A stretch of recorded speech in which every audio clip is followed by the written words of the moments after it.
alat musik. Jenis larangan ini mudah merebak di lingkungan masyarakat. Alat musik ini mewarnai keseharian manusia saat ini. Ditambah lagi dengan adanya media yang menayangkan acara musik.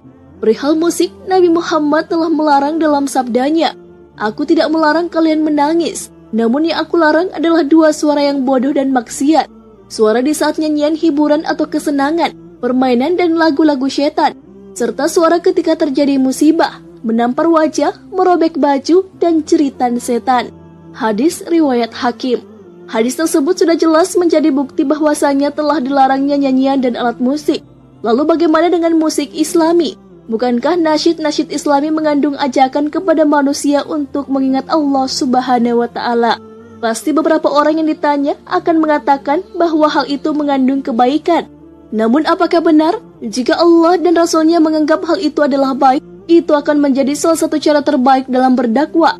Namun tak ada satupun cerita bahwa Rasulullah SAW dan para sahabat pernah melakukannya. Nasyid Islam yang biasa didengar saat ini bukanlah yang biasa Nabi dan sahabat lakukan ketika melakukan perjalanan jauh ataupun ketika bekerja. Nasyid ini adalah nasyid yang merupakan budaya kaum sufi. Mereka melakukannya dalam rangka mendekatkan diri kepada Allah Subhanahu wa Ta'ala. Perlu menjadi catatan bahwa Islam tidak secara mutlak melarang untuk bernyanyi dan bermain musik. Kapankah hal itu dibolehkan? Ketika hari raya. Hal ini berdasarkan hadis yang diriwayatkan oleh istri beliau, Ummul Mukminin Aisyah radhiyallahu anha. Beliau berkata, "Abu Bakar radhiyallahu anhu masuk ke tempatku, dan di dekatku ada dua anak perempuan kecil dari wanita Ansar, sedang bernyanyi tentang apa yang dikatakan oleh kaum Ansar pada masa perang Buat. Lalu aku berkata, keduanya bukanlah menyanyi." Lalu Abu Bakar berkata, "Apakah seruling setan ada di dalam rumah Rasulullah?" Hal itu terjadi ketika hari raya. Kemudian Rasulullah bersabda, "Wahai Abu Bakar, sesungguhnya setiap kaum memiliki hari raya dan ini adalah hari raya kita." Hadis riwayat Bukhari. Kedua, ketika pernikahan. Hal ini berdasarkan hadis sahih yang diriwayatkan oleh Imam Bukhari yang menceritakan tentang anak kecil yang menabur rebana dan bernyanyi dalam acara pernikahannya Rubayyi bintu Mu'aiz. Yang ada waktu itu Rasulullah SAW tidak mengingkari adanya hal tersebut.